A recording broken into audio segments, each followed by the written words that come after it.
लगता है आप किसी का बेसब्री से इंतजार कर रही हैं। बाहर 2 लोग आए थे, पर मैंने उन्हें वापस भेज दिया।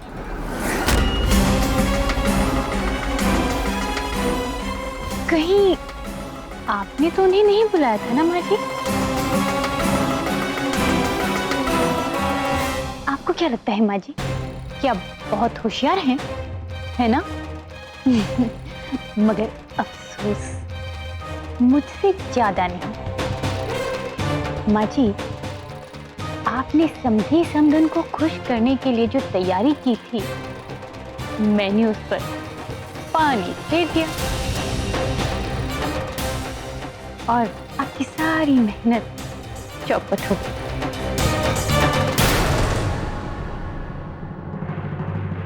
जो 2 आदमी तोहफा लेकर आने वाले थे ना, उन्हें मैंने उल्टे पांव वापस भेज दिया।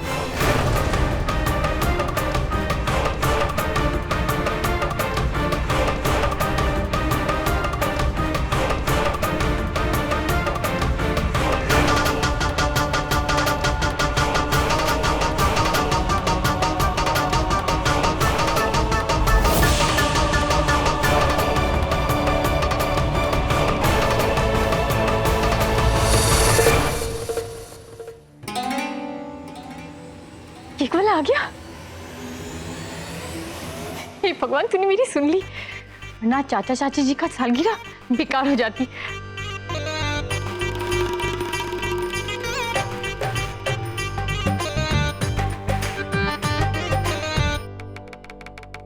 सब कुछ गड़बड़ हो गई बच्चों। इस सत्यानाशिनी ने तो बैंक वालों को भगा दिया। अब क्या करें? कुछ ना कुछ तो करना ही पड़ेगा। आइए ना चाचा चाची जी, आइए।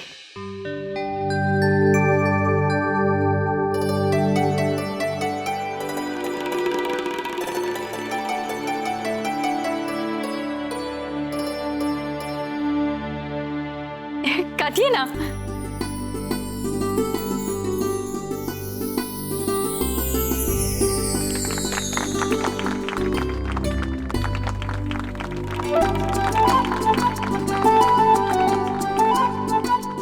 अब चाचा चाची जी एक दूसरे को अपने हाथों से केक खिलाएंगे। चलिए चलिए, किसी तरह की शर्म लज्जा नहीं।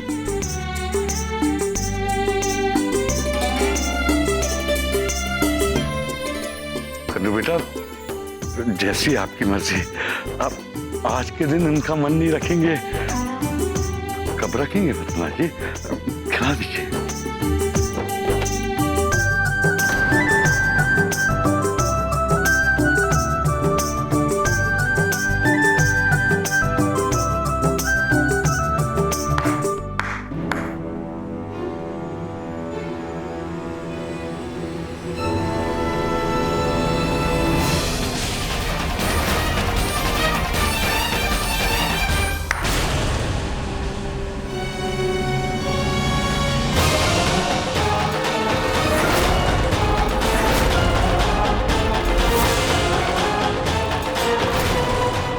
वाह प्रभुनाथ जी, वाह। बैंक का लाखों रुपया दबाकर आप यहाँ पार्टी मना रहे हैं। ग्रेट।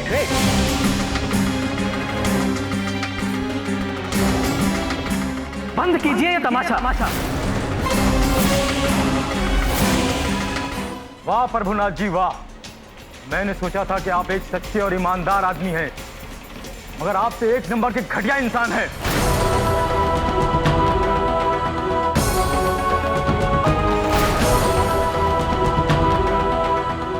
इतने दिनों से हम चुप रहे, मगर आप तो 1 नंबर के धोखेबाज इंसान हैं। ये आप क्या कह रहे हैं? तमीज से बात कीजिए। आप लोगों की हिम्मत कैसे हुई मेरे घर में घुसने की? एक भी पल गवाए बिना यहाँ से बाहर निकल जाइए। बाहर निकलिए यहाँ से। तमीज से पेश आइए आकाश बाबू, वरना आपके ये ससुर साहब तो धोखाधड़ी के केस में अंदर जाएंगे ही, और साथ ही साथ हम लोग के साथ बुरा सलूक करने के इल्जाम में आपको भी अंदर जाना पड़ेगा। आप किस धोखाधड़ी की बात कर रहे हैं? हमारे माँ पापा ने किया क्या है? देखिए, अभी के लिए आप यहाँ से चले जाइए। मैं बाद में आपसे मिलकर सारा मामला सुलझा लूंगा। अब दिखाई ना आपने इंसानियत। सॉरी आकाश बाबू, अब इंतजार की सारी सीमाएं पार हो चुकी हैं। अब और नहीं, ये लोग आपके यहाँ घर छिपे बैठे थे और हम लोग उल्लुओं की तरह इधर उधर इन्हें ढूंढ रहे थे। लेकिन क्यों? आप लोग इन्हें क्यों ढूंढ रहे हैं? हमें आपके इस सवाल से कोई ताज्जुब नहीं है पूनम जी, क्योंकि हम जानते हैं कि आपके पिताजी ने आपसे सारी सच्चाई छुपा रखी है, वरना आप हमें फोन ही नहीं करती। सच्चाई? कौन सी सच्चाई? सच्चाई ये है कि आपका लखनऊ वाला घर नीलामी के कागार पर खड़ा है।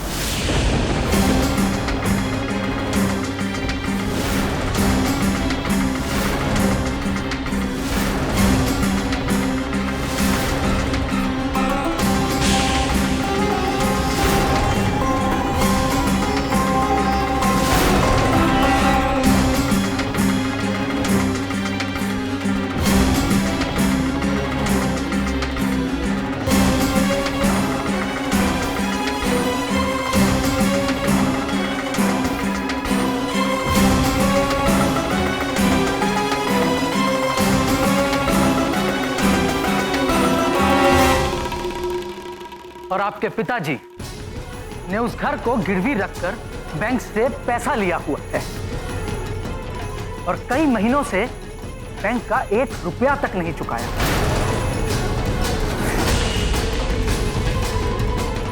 आपकी शादी के दौरान हमने इनसे पैसा वसूलने की पूरी कोशिश की थी, मगर इन्होंने हमारे सामने हाथ पांव जोड़कर हमसे और समय मांग लिया।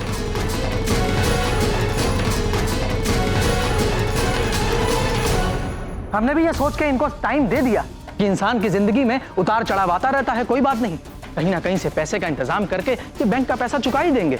मगर नहीं, पैसा देना तो बड़ी दूर की बात, इनके तो दर्शन ही दुर्लभ हो गए।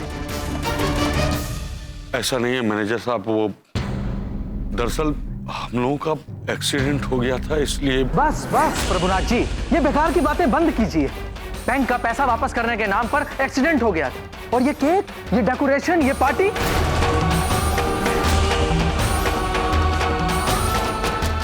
हमने तो सोचा था कि आप बिल्कुल कंगाल हो चुके हैं, आपके पास रहने के लिए घर नहीं है, पैसे नहीं हैं, मगर वो तो सब कुछ दिखावा था।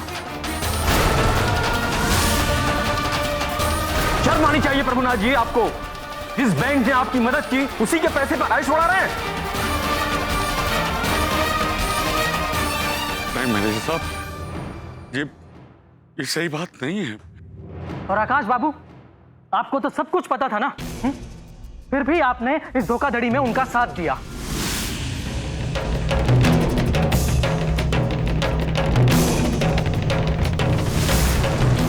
नहीं, ये सच नहीं हो सकता।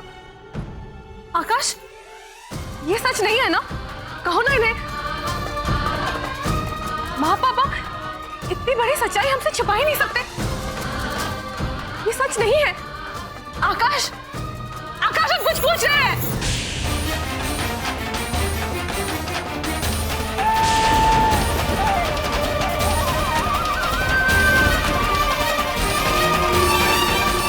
बैंक को तो धोखा दिया ही, साथ में अपनी सगी बेटी को भी। आप जैसा गिरा हुआ इंसान मैंने पूरी जिंदगी भी नहीं देखा। छी!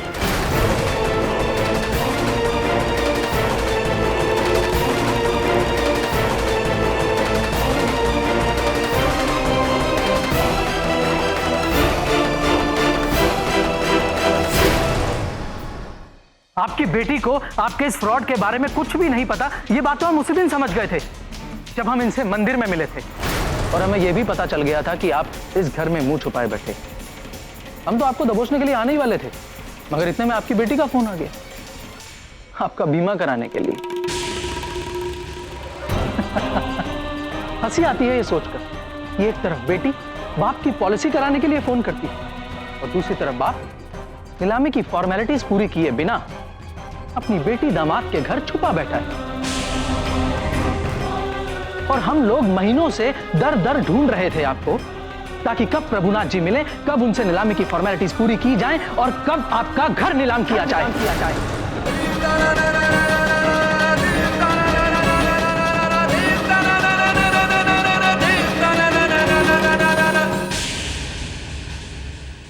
यहाँ पूनम जी कौन है? देखिए मैं लखनऊ से आया हूँ, मुझे उन्होंने फोन करके बुलाया है, उन्हें कुछ वहाँ प्रॉपर्टी खरीदनी है।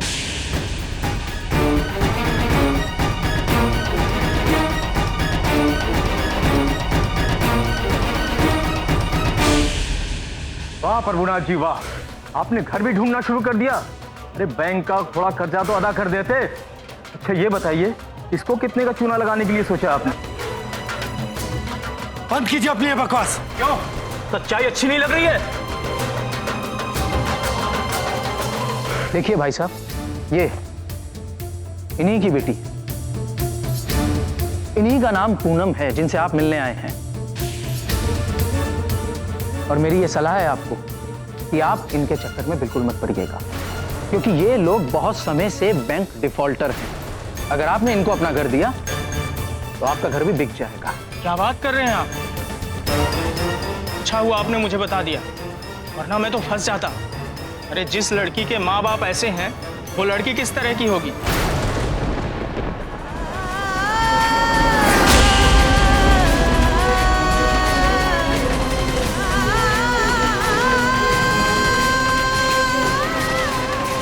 मैं इन लोगों के साथ बिजनेस नहीं करूंगा।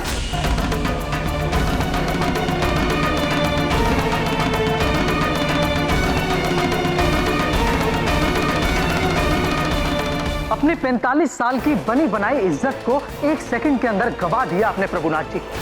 आपको मालूम है कि आपको बैंक में किस नाम से लोग बुलाते हैं? धोखेबाज, भगोड़ा, 420। बस बस बस।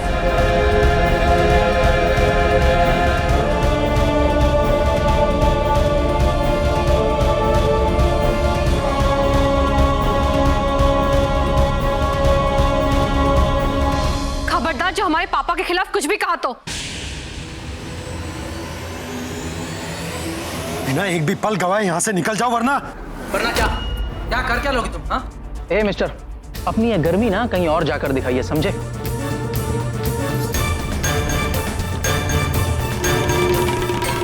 हम यहाँ पर एक पेपर पे साइन लेने के लिए आए हैं, दैट्स इट। हमें वो साइन करवा कर वापस दे दीजिए। नहीं करेंगे। बाबूजी किसी भी पेपर पर साइन नहीं करेंगे। मैं करूंगा बेटा।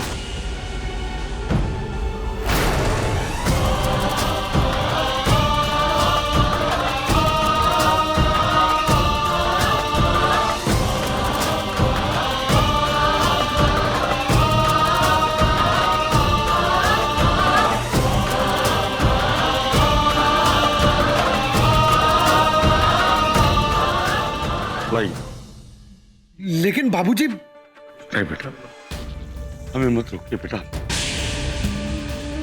मुझे दस्तखत करने दो। अब बेटा वो घर हमारा तो रहा नहीं।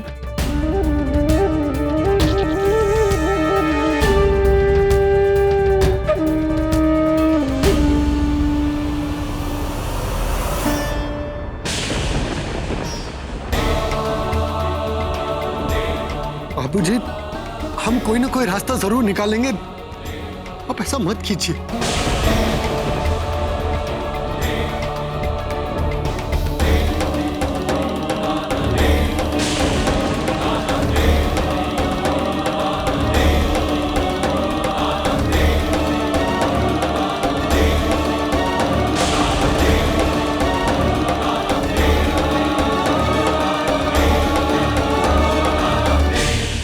लोगों को जो तकलीफ हुई उसके लिए मैं मुआफी चाहता हूँ। आगे की कार्रवाई के लिए हम आपको सूचित कर देंगे। और प्रभुनाथ जी, शादी की सालगिरह की हार्दिक शुभकामनाएं।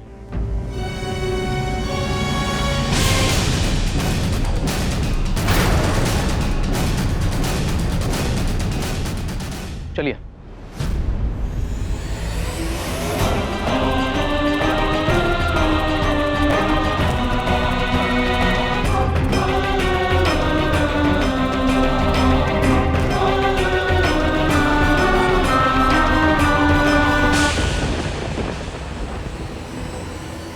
पूनम बेटा,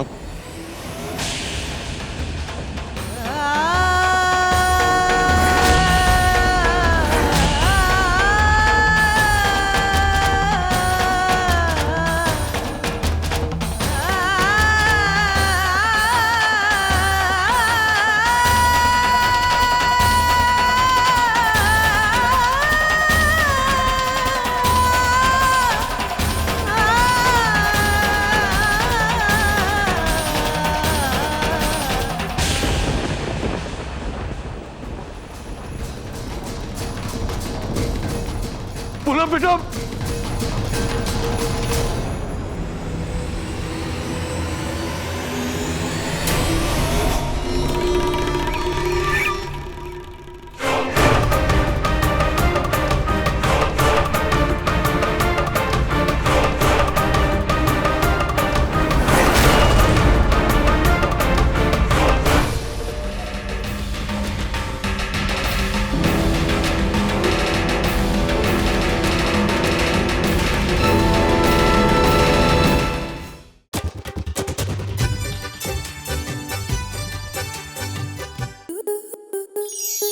आपके मनोरंजन पर अब नहीं लगेगा कोई ब्रेक।